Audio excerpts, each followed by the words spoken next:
And I appreciate everybody kind of allowing me to go down memory lane. Um, this is a day that is going to be a little bit difficult for me, but that's okay. But I have my lifeboat family as a way of kind of helping me through today. So we're going to just kind of dabble a little bit in talking about a little bit of grief and a little bit of dementia, and in the process kind of walking down a little bit of honoring my dad. So I'm going to kind of do that. I uploaded and tried to upload some pictures. I'm very much of a person that is very visual.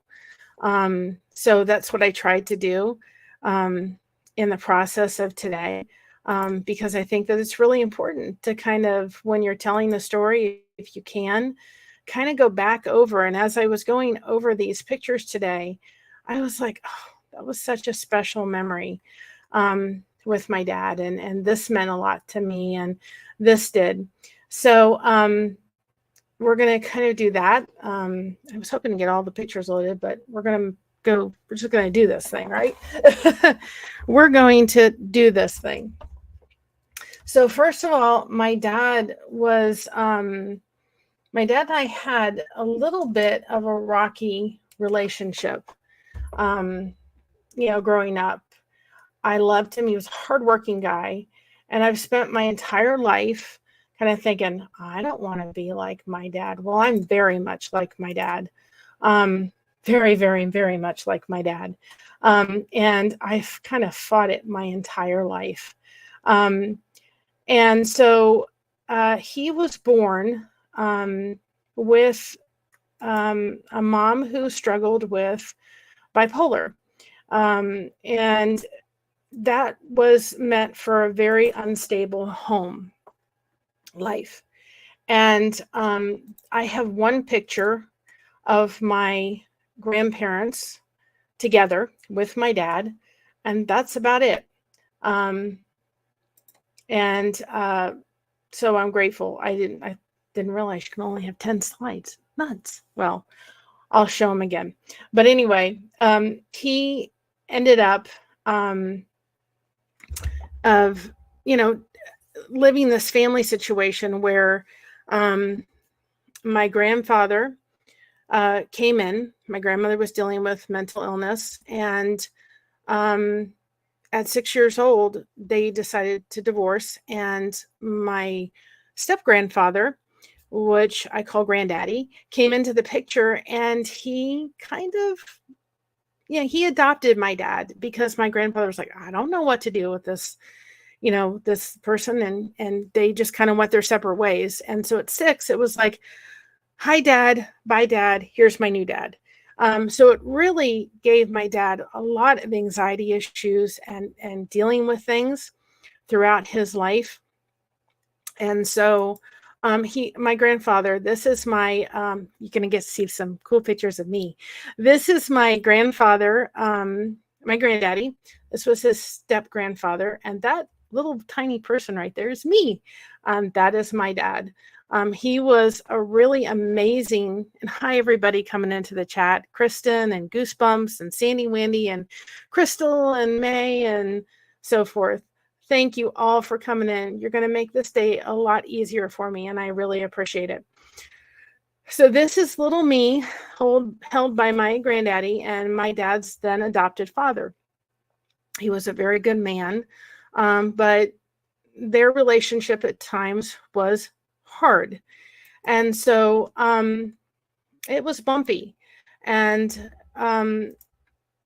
he struggled a lot with anger issues, and we struggled together as father and daughter, because he was dealing with things that he probably should have gone to counseling over, and he didn't go.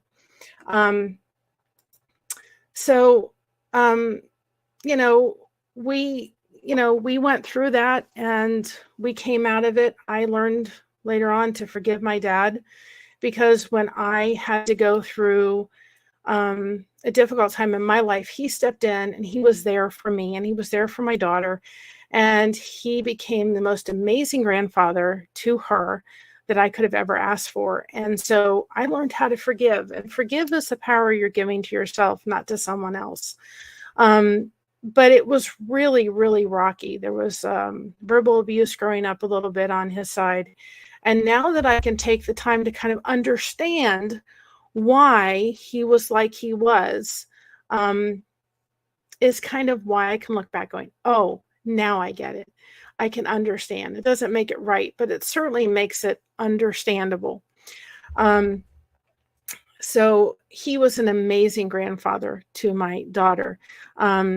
And he also loved animals. So I figured we can't have a show without a cat, right? And unfortunately, I had allergies, so we couldn't have a cat, but we later on had a toy poodle.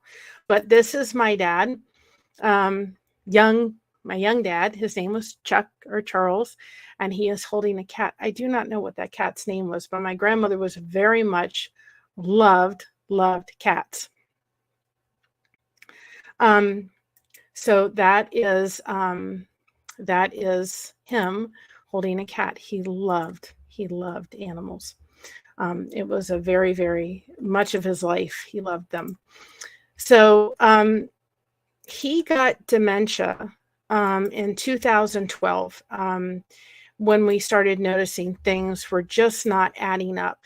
And he started to notice it, I think, prior to us even noticing it or acknowledging it. So we ended up, just starting to take care of him. You go through this process when somebody has dementia and you go, how do I do this thing? You're grieving over the person, that's starting to do things that they used to do that they can no longer do anymore. And after a while, it's kind of like, okay, what do I stop grieving over? And Sandy Wandy says, I think it's important to understand the particulars of our elders' lives. I absolutely agree. Wow, your dad and my dad could hang out. I'm sure he was so much of a people person. If you wonder why and where I get my people skills, it's from my dad, for sure. And so, it was kind of like, okay, today, this is something he can't do. So what else is he not going to be able to do?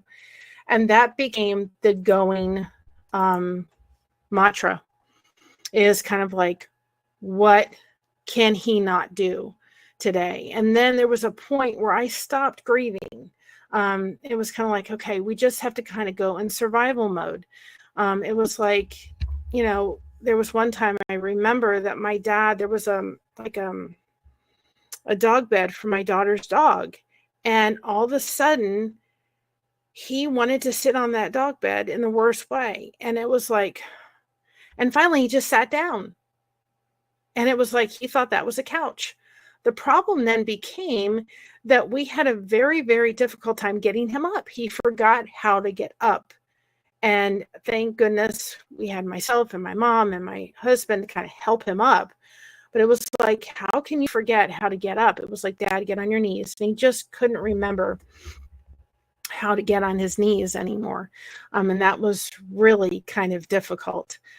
This was a picture we took in St. Augustine, and that black dog is Jordan. That was the service dog of the bed he chose. He wanted to go lie on. And as you can see, at that point, he was in a wheelchair. On and off, and we all had fun in St. Augustine. That's when we were moving to Ohio, I treasure this picture too, because it's just a fun picture of all of us together as a family, my husband and my daughter and my mom. Just a treasured picture. And it was very scary, because you were sitting going, how can he forget to get up? He shouldn't forget how to get up. And he did. And so you just sitting there going, how can you what else can he not remember to do today? What is the new thing today? And so you get to the point where you're just going, okay, I'm just going to keep going.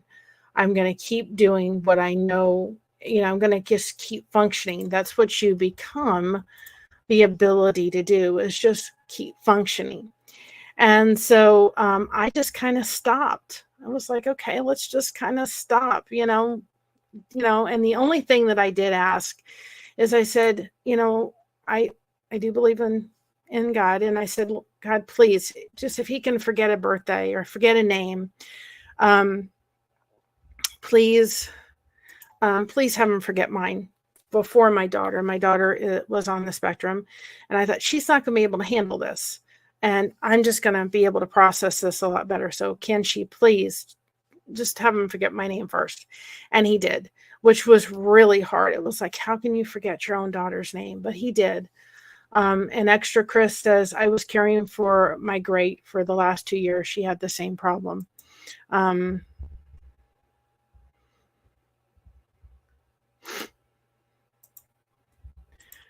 Dementia is excruciatingly a slow death to the person you know. Absolutely. It is just like watching your loved one just go away. My dad was a very much of a component. If any place he could get a piece of cake, boy, he was all over that one.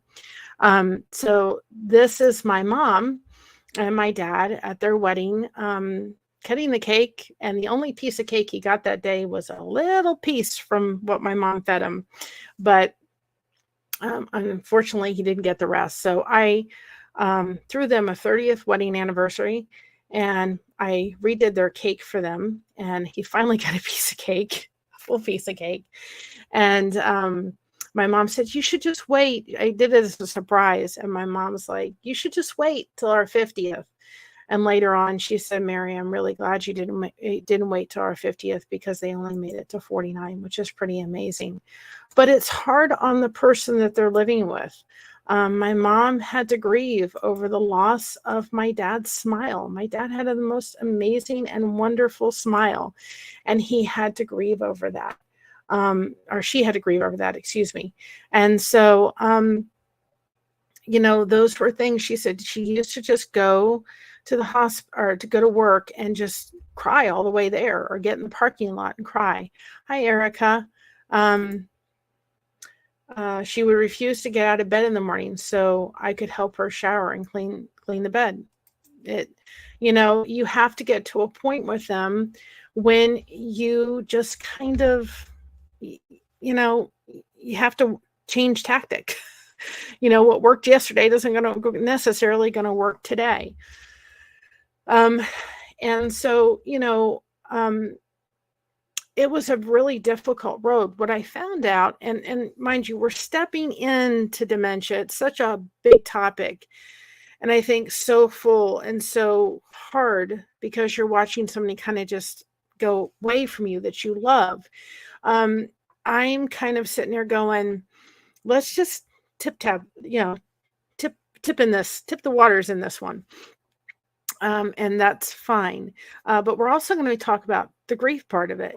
And that's another thing that's kind of tiptoe. And I did choose Mental Health Month is Lifeboat Month. And as you can see, I'm wearing my necklace. And I forgot to change my mic to Spanx color, but I did now. And I'm streaming on both the Lifeboat and my channel. And I chose not to do this show after the Lifeboat tonight. I chose to do it early in the afternoon when I can get done here. I had plans of going and getting some things done and so forth. I thought, you know what? I'm just not having it today. I'm tired. I'm a little sad. I know it's going to be an on and off day today. Kind of having a fibromyalgia flare up a little bit. And I thought, you know what? No, Mary, you've got a blanket to finish that's due in a couple weeks for a baby shower. Let's go work on that. Let's go turn on an Elvis movie. Big Elvis fan, and there's a reason. It is a connection to my dad. And I can then, at 5 o'clock when the Lifeboat comes on, I can follow that and have my Lifeboat family as my support tonight. I didn't want to do this show and then try to go to bed or try to fall asleep. And after that, it was not going to be good for my mental well-being. And that's really important when you're caregiving for somebody, what your mental well-being is. And so that's why I chose to do it when I did. This is a picture of little me and my mom. And my dad. I don't know what toy I was playing with there, but he always used to take pictures a lot with his eyes closed. We always used to catch him with his eyes kind of closed for some reason. But that was awesome. That picture is, I just look at him going, oh, he looks tired. I kept my grandmother's house running with her for a couple years, early-ish in her dementia. It was devastating.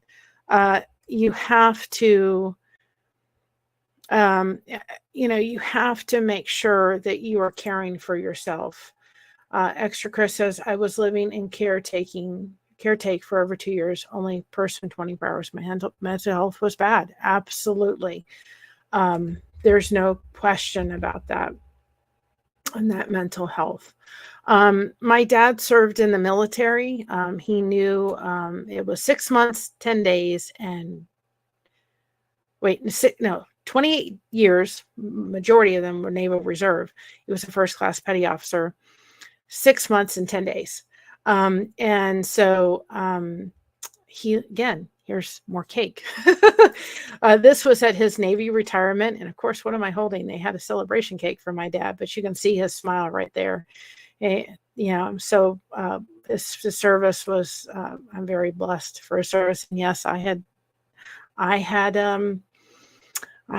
braces, y'all, at one point.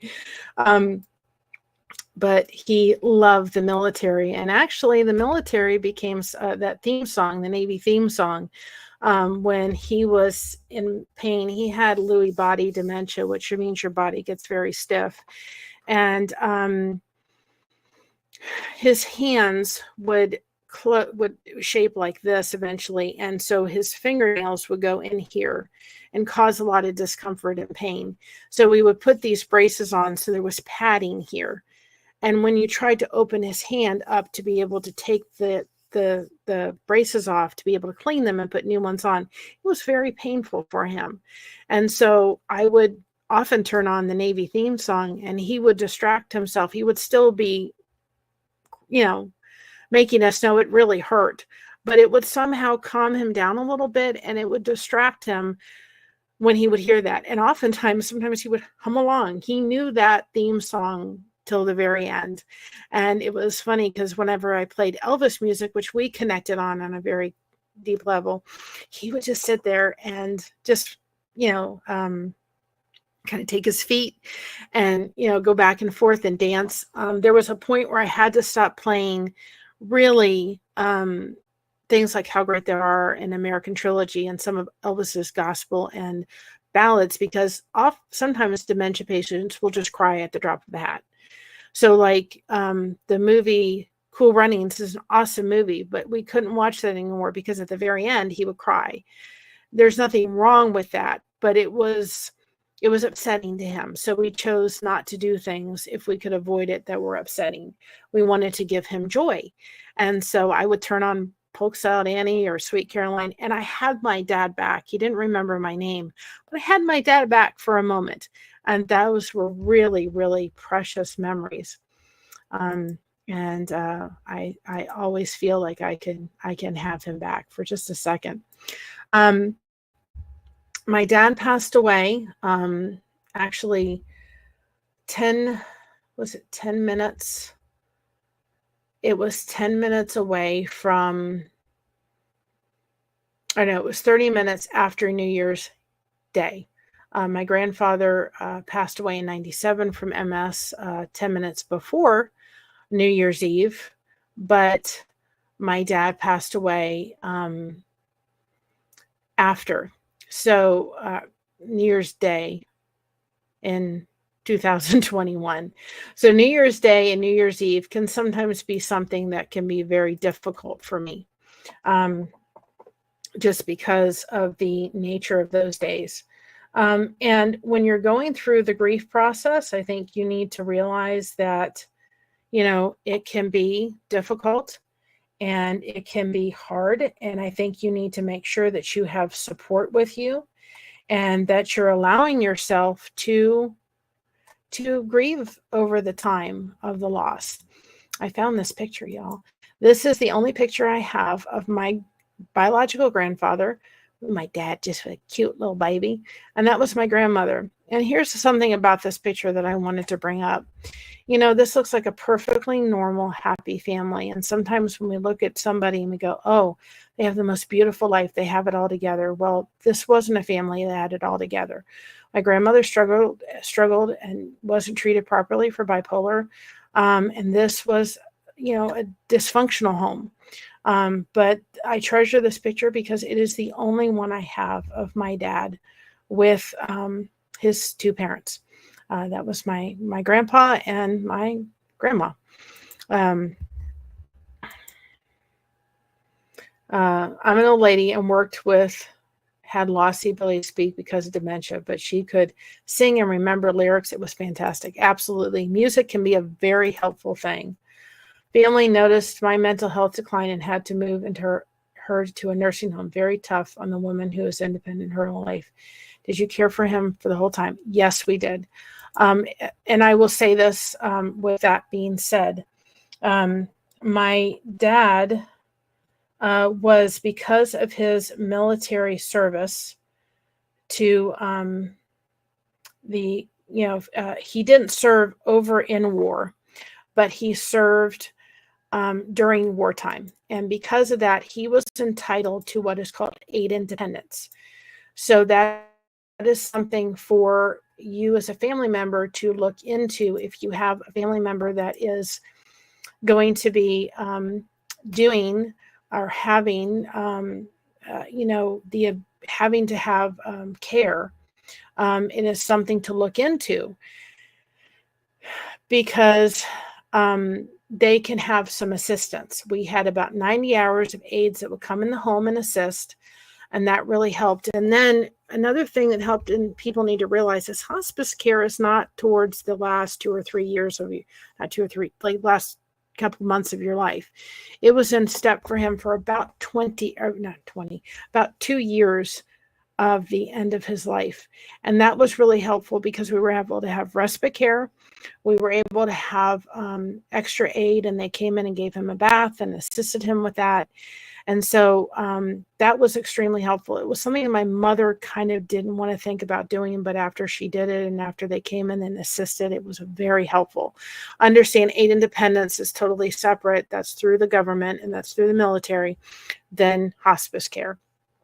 So if you're somebody that has served in the military during wartime, you may be entitled to aid independence depending on your income. So that is something to think of. And that was a huge help for us. Even before while we were in Florida, aides would come in and assist and help. The one thing that I could not do, and I felt he got very angry when I tried to help him in the restroom. And I said, this is just something I can't do. And my mom and my husband did not. They knew that that was my boundary. I just couldn't do this. And we lived, after his diagnosis with dementia, next door to each other in a fourplex, and they had a home next door. So if my mom called and said the aid's running late, can you go and catch the bus? And he had to use the restroom when he came home.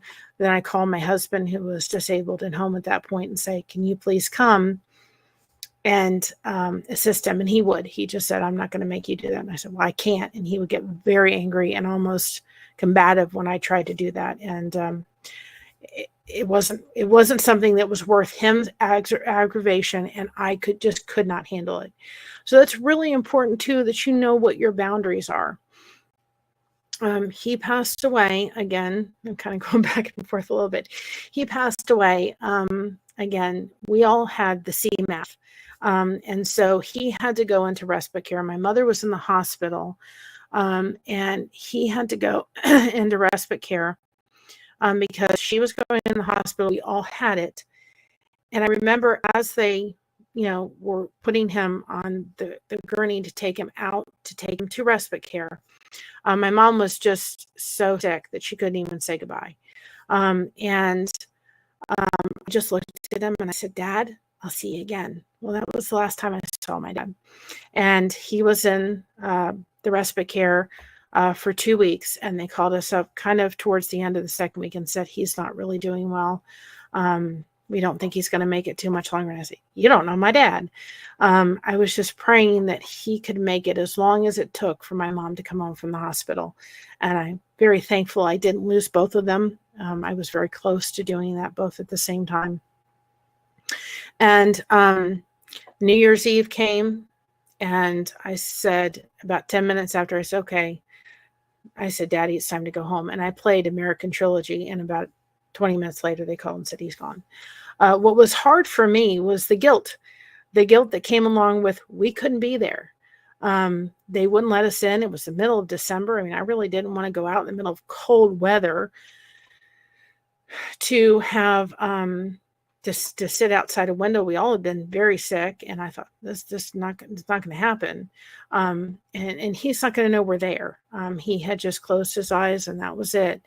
And, but the guilt of saying, I couldn't be there. I wanted to be there. I wanted his family to be around him, and that couldn't happen.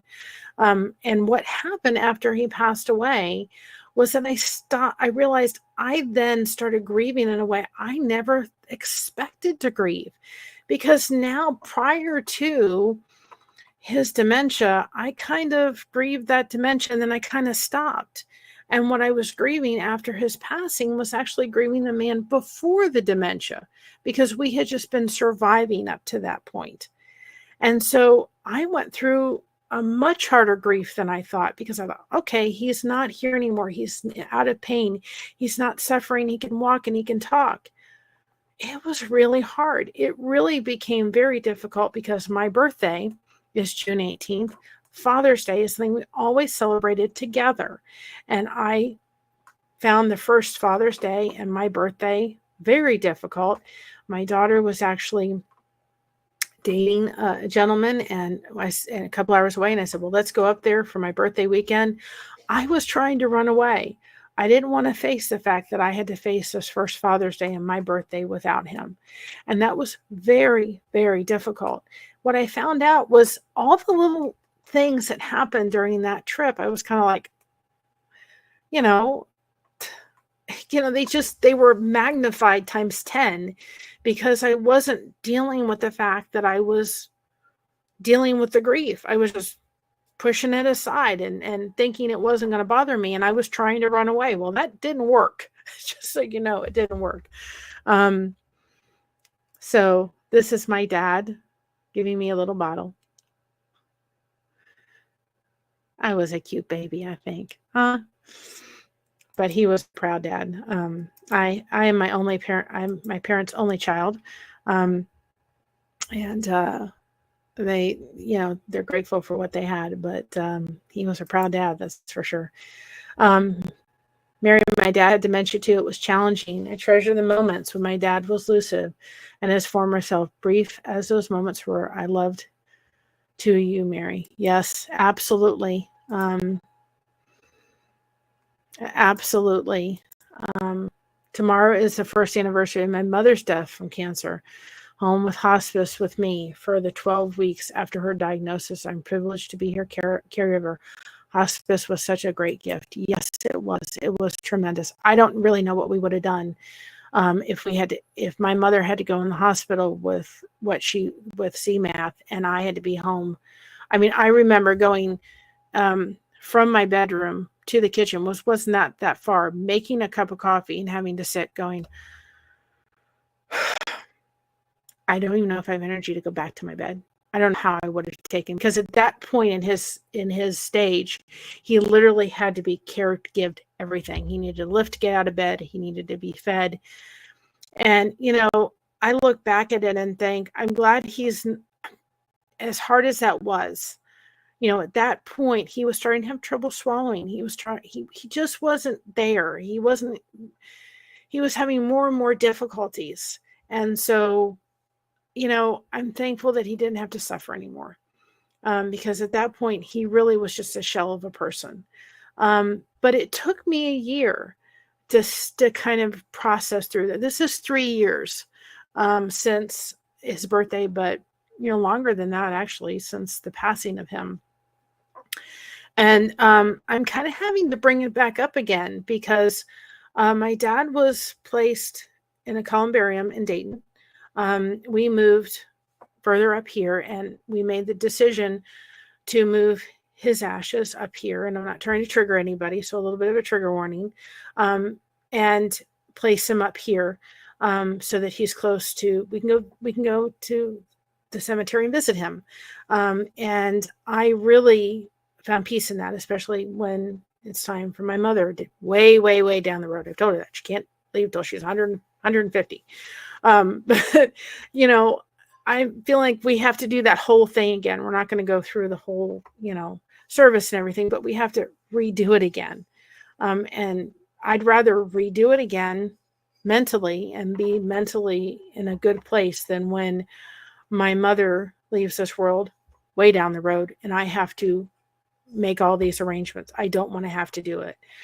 So even though it's difficult to do this now, to have to kind of redo it and have to redo this and having to go through it, it is the right decision, because when it is time for that, I don't want to deal with that.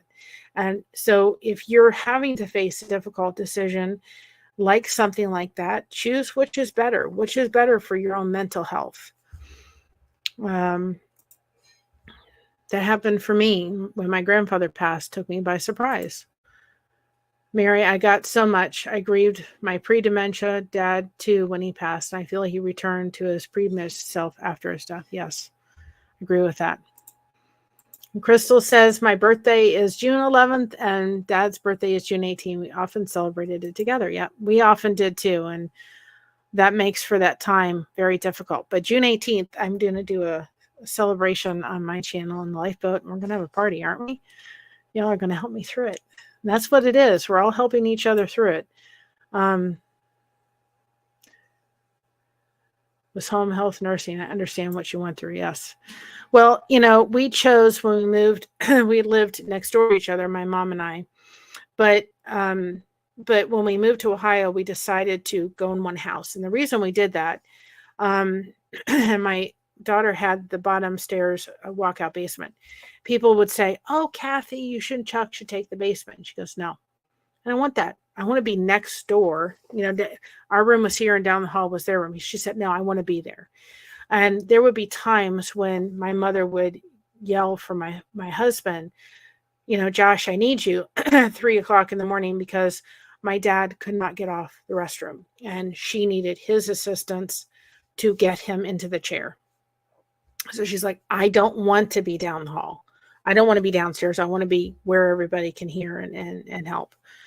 So if my husband walked in there, hi, Chucky, how you doing? He's the only one that could get away with that. And he was able to assist him. So you need to ask for help if you can. We were the same way with my grandmother. She could die at home before it got too bad. It was the best for her. Yep. It was just hard because we couldn't be there. And there was nothing that we could do either to be there, which made it somewhat frustrating. It made for another step of grief. This is a picture of my daughter with my dad and myself. And they always kidded him at the church when we used to go, and he used to put his Navy suit on. And he used to sit there and people said, I don't know how to check and get in your Navy suit. And he goes, well, and he wouldn't tell them that he got his Navy uniform was the last issue. So he got the last issue, and he got in it all the way till he did. And he wore it every 4th of July with absolute pride. He was very proud of his military service, and so were we as a family. And all the aides, for the most part, that came in were just amazing. They were so helpful, and they were so kind, and they were so nice, and they were needed, not only for us, but for my mom. It was tremendously needed. He did go to an adult daycare up to a point. That was also another helpful tool, and a break, tremendously. As I said, we had a toy poodle that became almost like an emotional support dog for my dad. So I love this picture because he's kind of squinting in the sun, and so is Abby. That was Abby. And at one point, Abby, he actually got up, and then we had to stop being able to leave him alone in the morning. When my mom used to take my daughter to school, and he got up and took Abby and put her outside the house and closed the door. I guess he thought he was at our old house where there was a fenced yard and a screen. My mom came home and Abby's just sitting there waiting to come back in the house. We're like, oh, thank God that she didn't just disappear out the thing. We're like, okay. And then after that, my mother said, when I leave to take Christina to school, you need to be here. Another thing we had to do too for my, thank you. Well, please do, Kelly. I hope it, I've been praying for you, girl. Another thing we had to do too was be able to remove his rings. People don't think about this, but my mom looked over one time and he had this in his hand, not this one, but his ring, and he was going to go like that. So the rings came off the hand. When we had to put Abby down, he was very close, but at that point he didn't realize that she wasn't there. So we chose to put her down because she had stage 4 kidney failure. And we chose to put her down because it was time. And the vet said there's nothing else we could do for her. And we chose to put her down when he was at the adult daycare and we were all home. We had a moment to cry and grieve. And when he came home, he didn't know anything. And I was kind of, to some degree, thinking, thankfully he didn't realize that she wasn't there because he was very close to Abby. And that would have been very, very difficult for him. And so I was really kind of glad that he didn't realize it, but we didn't do it when we were all around and we were all crying and we were all saying our goodbyes. And we did it when he was away and adult daycare, and we could get her to the vet and we could have some time to grieve before he had to come home. And so those are things that as somebody who you're dealing with, somebody with dementia, you need to pay attention to those things. You need to say, okay, is this really a benefit situation for them to know about and for them to be aware of? I've heard of people saying, where's your brother? There's a gentleman on YouTube and he does videos. And I'll just say, oh, well, your brother, he's away on vacation. And every once in a while he'll say, he's not here anymore. But if it's too upsetting for them to realize that, they're just grieving over the process again because they've forgotten what it is. And if they ask this gentleman that's on YouTube, he'll ask several questions. How many times, where's the keys? Where's my car keys? Well, he may ask that 20 times in a day. And you have to be patient. And if you can't be patient, you need somebody else to kind of step in, and you need to take a break. Go take a walk, go journal, do something other than dealing with it. When you get to the point where you've reached your limit and you're frustrated, that's not a good place to be in when you're caring for somebody that doesn't really mentally know what's going on. And if you can't, and let me say this really clearly, if you are able to take care of that person at home with, by yourself or with assistance, that's amazing. But if you're not able to do that, do not feel guilty for 1 second that you couldn't. That is very, very important. If you cannot, go find the best place that you can place them in with the resources that you have. Seek every resource possible that you can to give them the best care in the world. Go into the home and check on, do surprise visits, put a video camera in the room if that helps you feel better. Do anything you can, but do not feel guilty for 1 moment that you could not caregive for them. We were thankful that we had aid independence and we had respite care and we had hospice and we had each other. I'm thankful for that. But I don't know if we could have pulled it off if we hadn't had aid independence. That was a huge, huge help.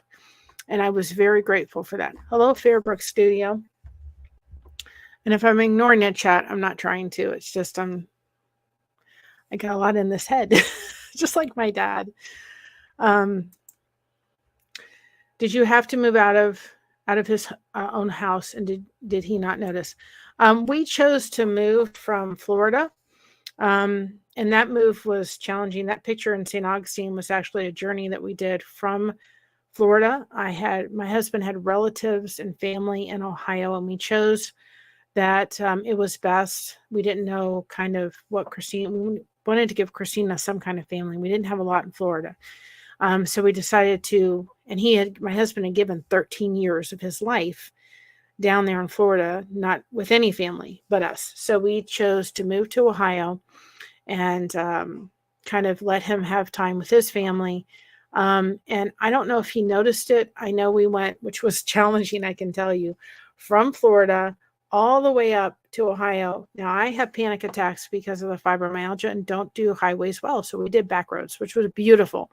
But we literally took 2 weeks with my dad, myself, my daughter, a service dog, my husband, and my mom, all on the way from Florida to Ohio. And I don't know if he noticed. I know we had a home that had a walk out basement. And so right where we were kind of walked in the house, there was the stairs to go downstairs. And we did have to put an adult gate up, not a baby gate, an adult gate that hooked to the thing, because we didn't want him, it had a safety lock on it, so he couldn't fool around or figure it out. It would have been very difficult for him to do so, so that he wouldn't try to go down the stairs. And at one point in his wheelchair, he would back up, and at one point I looked over and he's right by the gate. Like, thank God that gate's there, because he would have just rolled right down the stairs. So those are some of the precautions we had to take. But I don't know if he really noticed it. Of course, by then he was far. But I was very thankful when we moved when we did, because he was starting to have they could never figure out what was wrong. But he was passing out. And 2 weeks after we got settled in the house, he had one of those moments and he had trouble walking after that. So if we had waited any longer, I don't think we'd have been able to move him from Florida. Sandy Wendy says, my father-in-law struggled with his hearing aid once his dementia got more advanced. Absolutely. The gentleman I'm talking about on the YouTube says they just have to speak loudly. If he has his hearing aids in, he's going to lose them. They're going to go in his mouth. And so, yep. Yeah, it's tough when it's just you're by yourself for 24 hours. You can't leave them alone. Extra Chris, heart. For sure. I'm sure that was unbelievably difficult, not only for you, but your mental health. I can't even imagine. I just can't. I did it alone with my dad when my brother wasn't home for a while. At the time, he could still fall at any time. It was exhausting as much as you love the person. Absolutely. And that's what I want to say. If you cannot caregive, never feel guilty for it. If you're not in a position, both mentally and physically, to do it, then you need to say, I need to not do this. And you shouldn't ever feel guilty. Yeah, every loud noise, go running to check. It was just him dropping the remote. Yep. I was downstairs and listened to her plunk. And I said, Mom, is everything okay? And she had gotten the chair there, but he fell before, and we had to call, my husband wasn't home, so we had to call the paramedics and have them help call up and say, can you help come lift him up off the floor? Which was very, very scary. This is a picture of, everybody can kind of believe what they want to believe, and that's fine. But this picture meant a lot to me, and it always does and always will. My daughter, and my dad passed away in 2021. In February of 2021, she started dating a gentleman who's now her husband. And I used to think, I just had a feeling about this gentleman. I said to my husband, I think this is the one. And we were out on a walk, and they were walking, and I was taking some pictures and in the middle of snow and stuff. I just took this picture because it was just a beautiful, beautiful picture of, snow and the sun coming through. And I got in the car and I just looked at the picture and I started weeping. This was only a month after he passed away. As I had said prior to this, but before I even opened the picture, I said, God, why can't he be here to enjoy this time, to see Christina going through this wonderful time? He only had one granddaughter, only had one child, and who he loved tremendously. And I thought, why can't he be here to see this? He'd have so much joy to see this. And I opened the picture, and I could see across through that picture. And for me, it was like, thank you, Lord. I know that he is in a good place. And I know that you have me. And I think for everybody, there's times when we've lost somebody, whether it's something that you believe, in that way, or whether you believe it in something else where we have a sign or we see something that's just kind of reassuring us that our loved ones are okay. And that can be an amazing thing to have happen. And that did happen. And I treasure that picture very much. It's on the end. You'll see it. It's on the end of my my outro whenever I leave my channel. It's just a very, very close and special picture to me. And my dad, this is one of the pictures I treasure tremendously because it's so special to me. This was at my wedding, and I got to dance with my dad. My husband's uncle was a photographer, and he was able to he took the pictures. This was his wedding gift to us. And this is a very treasured picture of mine. And I will get to dance with my dad one day again. So this is a very, very much close to my heart. And this is one of my favorite pictures of my dad. Now, my dad's favorite color was orange. So I guess it's fitting that the color today happens to be Spanx. The fire color for Spanx. I guess it's fitting. But this one is one of my favorite that was taken at my wedding, and it has kind of this orange hinge to it. I love it. And actually, it was one of the best pictures I think of my dad ever taken. His eyes are fully open, and it's just, I love this picture of my dad, and it just absolutely warms my heart. So I told you all that I was going to, of course, we know, right? We know about everybody loving, if it's not floppy trophy, right? I'm going to put an anchor on this. I've decided to keep it and see if I can do something with it, but we all know about the floppy trophy. Everybody seems to love, right? Well, I decided, and Captain Calhoun, I'm going to send you one. I decided to try to put a cupcake together so that when somebody says it's my birthday on my channel, I can say happy birthday. And I figured out what fitting is it to actually do a happy birthday to my dad, the first one I show. So I was able to do, I think I did a pretty good job, better than a floppy trophy. I was able to do a crocheted cupcake. Isn't that cool? So happy birthday, Dad. So when anybody says to me on my channel or the Lifeboat channel, when I'm simul streaming, that it's their birthday, I'm going to put this up and say happy birthday. So happy birthday. And this way I don't have to worry. It's no calories. Right? That's kind of why I did the thumbnail in the orange, because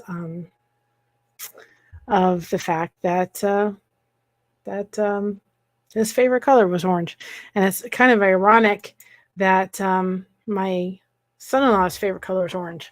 That was kind of an unusual color, but the way my dad likes, so that was good.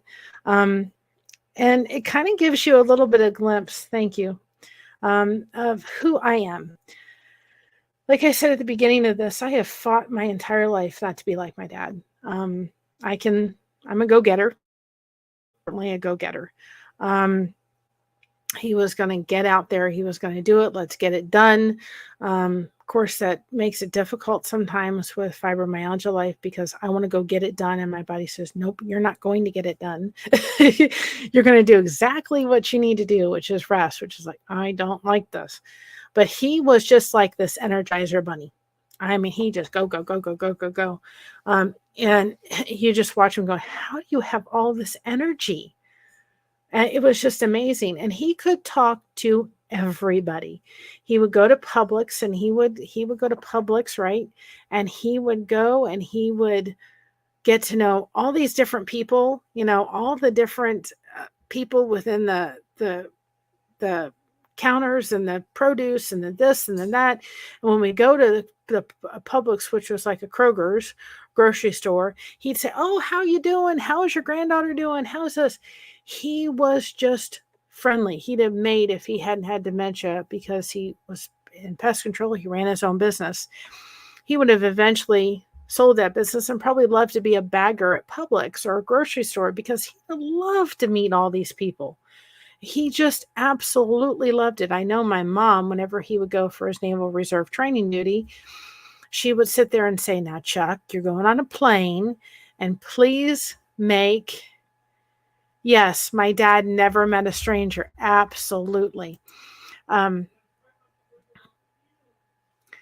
so, my dad was she just said, "Chuck, you're going on a plane, and don't talk somebody's ear off." She had to remind him not to do that, because he just could absolutely just talk to anybody. And with us in our own way, absolutely. And thank you. I appreciate you allowing me to show the pictures. I figure I'm very much of a visual girl, and I figured it would give you a little glimpse into my dad. And it was kind of sweet to go back through some of these pictures today and go through them. I think we need to remember that grief is a process, and there's days I go through it just fine. I think when you're dealing with a close one, like a parent or a child, or not that anybody is not, but my aunt is passing away of stage 4 liver and lung cancer. And they're just doing the best to give her chemo and keep her comfortable and let her live what life she has left. And not that I don't love her, but it will be a different kind of grieving process when she leaves than it will be from when my dad left. So I think we need to realize that there's different kind of grieving processes, and everybody has their own time. Just because you don't do it in the time somebody else does, it doesn't matter. You need to do it in your own time. There's sometimes recently, and I think it was New Year's Eve, and I went in to get a cake to celebrate New Year's Eve. And I picked out a cake and was going to get it. And just as I was going to pick that up, there was a cake that came forward, and it was Cleveland Brown colors, but we're just going to ignore that one, right? My husband's not a Cleveland Brown. No offense to anybody that likes Cleveland Browns, but they were doing that cake kind of for that. And in came this cake, and it was orange and brown. And I got in the car. This was just recently. This was last year. I got in the car, and I just started crying. Thank you, Dad. So it can be something like, this was 2021 when he passed. So we need to be prepared for when some kind of memory comes up as something, and there was no shame in me crying about it. I mean, it's silly to think of crying over a cake.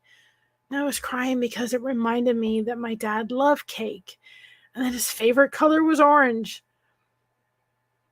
And this was the day, I can't think it was I can't remember, New Year's Eve or New Year's Day, but he left us. And so I was able to sit there with, sweet memories and go back and say, okay, I'm going to let myself cry over this. I think it's sometimes we kind of hide those, we stuff them. We don't want to cry over it because it seems so, weak to some people. It's not at all. If you need to cry, then cry. There's sometimes I can get through American Trilogy by Elvis Presley just fine. And if you go to my channel, you'll see a tribute to my dad with that song on it. And there's sometimes I can listen to it and I lose it. And that's when we need to say, let's sit in that. It's really hard to sit in it. It's really hard to sit in grief. Do not suffer in silence if you're out there caregiving for somebody. If you're doing some of these people have had to do and had to take care of it on your own, please have some kind of support system around. You need some kind of support system.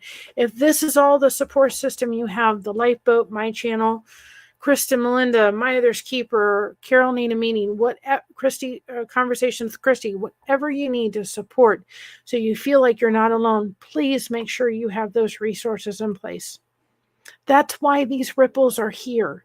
So no one feels alone. That we can be here to support. I know what it's like to walk through a life with dementia. It's not easy because I've loved somebody with dementia. I know what it's like to have to sit there and say, "Oh, who are you? I don't know your name." And the shirt that I decided to wear today was a shirt with the American flag on it because of my dad's service to this country.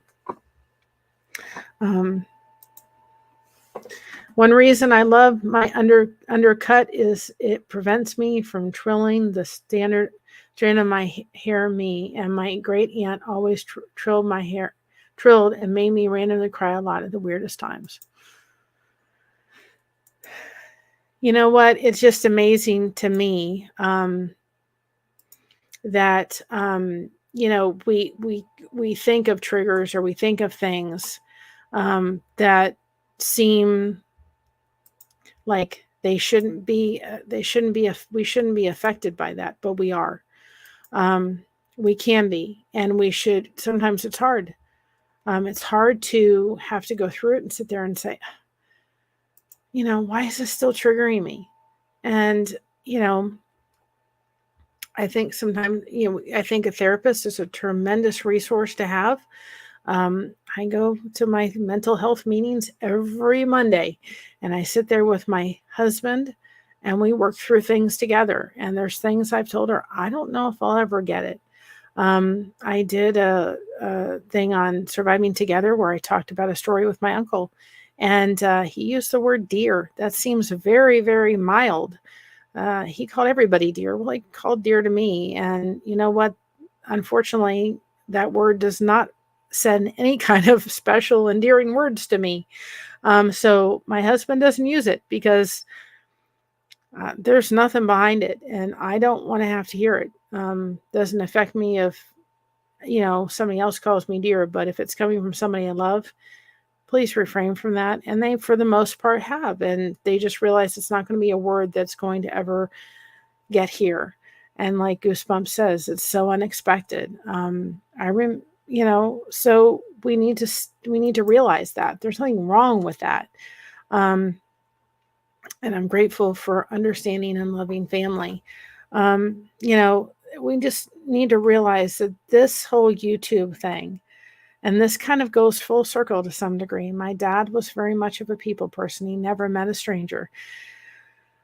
I don't know if he would have understood how to do the YouTube. Trying to teach him computer was a little bit of an undertaking, and he never really got it. But I can tell you that he would sit here and say, if there's a way that you can talk to someone, in a way that you can communicate with them, in a way you can get to know them, do it. If it's by this way, go for it. I'm grateful for this today. I'm having a rough day today. I won't admit. I'm not going to sit here in a minute, or not admit it. Probably going to get off here, and I may shed some tears.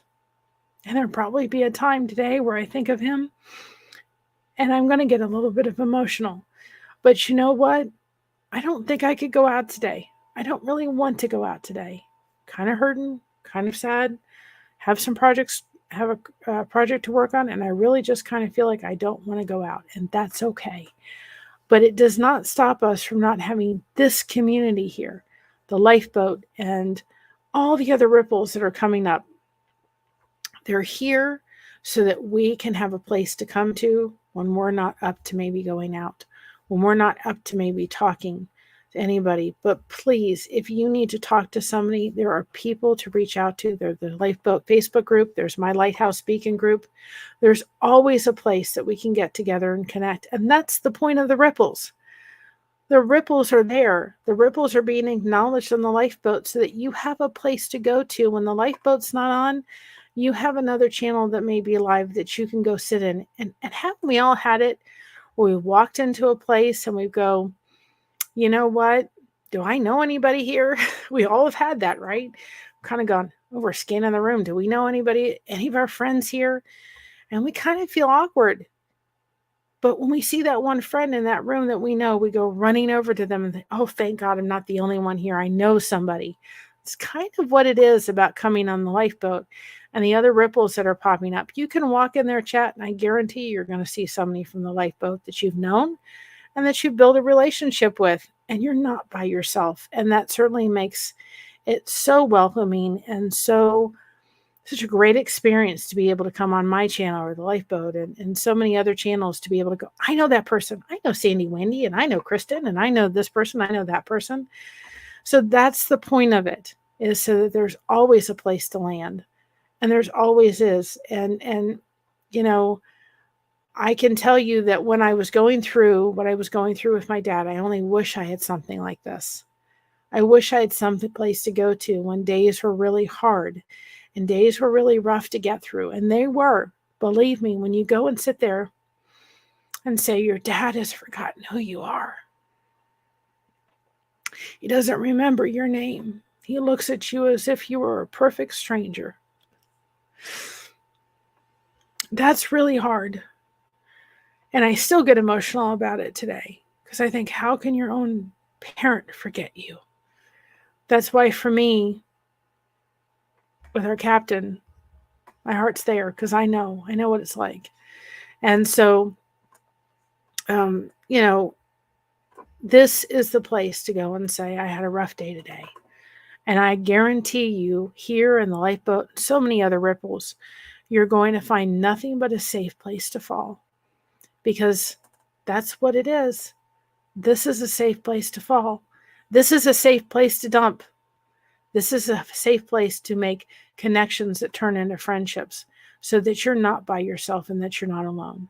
Yes, it's a great way to be able to help with sobriety, but there's people on the lifeboat in here that don't struggle with sobriety and with drugs and alcohol. Hi, Don. But they do still need to have the support and the peer help. I wasn't aware that we both did it for the longest time until my dad pointed it out. She was his godmother, such a huge influence in our life, so affected me differently. And Goosebumps says, I'm glad we're here for each other. And you connected to her, should make you smile. Absolutely. I guarantee that. I connected with my dad because of Elvis. He's in the back. So to me, when you hear me talk about Elvis, I think of my dad. He wasn't as big of a fan as I was, but guess what? It's still a special memory when I think about it. When I go back and I think, you know what? You know, he was amazing. Norman here, highly value the peer support for mental health. It is so important. And I just want to reframe, don't feel guilty if you're in a position where you're like, she was able to caregive for her dad for all that time. And it was with a lot of help. It was with a lot of resources. And if we couldn't have done it for our own mental well-being or physical being, we would have made sure that he was put someplace where he was taken care of. And then, of course, you need to make sure that you're doing the precautions, you know, whether it's setting up, you know, one of those little ring things, or whether it's, you know, putting a video camera in the room, going to check, make sure that they're getting taken care of, make sure you're researching the places you're placing them in so that they can be well taken care of. And that's amazing. Misha, I love you. Still playing catch up. I saw your live and had to stop in, share the love and support. Congratulations on you breaking the 500 souls count. Yes, it does. And I want to thank everybody here on the Lifeboat, my crochet community, for all the support. I really tremendously appreciate it. And I don't look at those 500 subscribers as anything but friends and connection. I appreciate it tremendously, and I'm blessed beyond measure, because I look at all the friends that I have gained and all the support. I'm not going to be alone again. I refuse to allow myself to go through this life without being connected and ever suffering in silence again, ever feeling like I didn't have a friend to lean on. I have my family and they're amazing and I love them tremendously, but there's something about having a friend. There's somebody about being able to talk to a friend and having them look at it from a perspective of, I said this the other day, when you're looking at something, I can't see a thing, y'all are blurry beyond belief. If you're looking at a situation, everything is blurry. But sometimes when you have a friend that's not involved in the situation emotionally, they can put the glasses on and see it clearly in a way you cannot see it. And that's a really, really important thing. And even though I love my family, they're still attached to the situation emotionally. And sometimes having that friend that you can lean on to say, hey, can I talk? Maybe they want advice and maybe they don't. But sometimes them being able to see something in a different perspective or being able to see you in a way that you don't see yourself is really, really helpful. So one of the things I'd like to talk about, and I've done it on my channel, but I'll do it again, is breaking those tapes, those old tapes that we put in our heads. They're just running, and sometimes we need to help people come in and help us break those tapes, don't we? So tomorrow is something that we're going to do on Saturday. I did it on my channel last week, and it was really, really awesome. And I'm going to still do it on my channel, where I let people come in and we got to meet each other. We had Rhonda from the lifeboat and some of my crochet friends. And so we're going to do that. And I think we're going to stream on the lifeboat as well.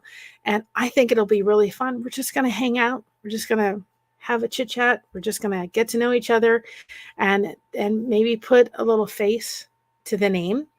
You don't have to show your picture. You just can come on by voice if you like to. We just ask that you're respectful of the channels. We just ask of that.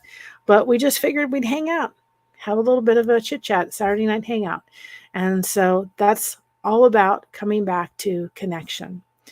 So anyway, thank you for joining me today. Thank you for, yep. I need a sounding board, not this. That's not the same. I get it. You're welcome, Extra. I'm glad I could share my experience. Thank you for allowing me to walk down memory lane. And thank you, Captain Calhoun, for being here and streaming this on the lifeboat. I really, really appreciate it. You're doing an awesome job, and we love you, and we have your back. And we're blessed. I know I'm a blessed ripple, and I'm very thankful for that. So anyway, I'm going to show my little cupcake again. I think I did better than I did the floppy trophy, but I have to think about my camera. But anyway, so when somebody says they're having a birthday, I can say, here, happy birthday. He even has a cherry on top. So anyway, happy birthday, Dad. I got through it all the way to the end. Thank you for the man you were. Thank you that I got to call you Dad. And I love you. And I miss you. And thank you to the Lifeboat family and my channel for being here to support me. I appreciate it tremendously. Love y'all and stay connected. It truly can make a difference. Bye.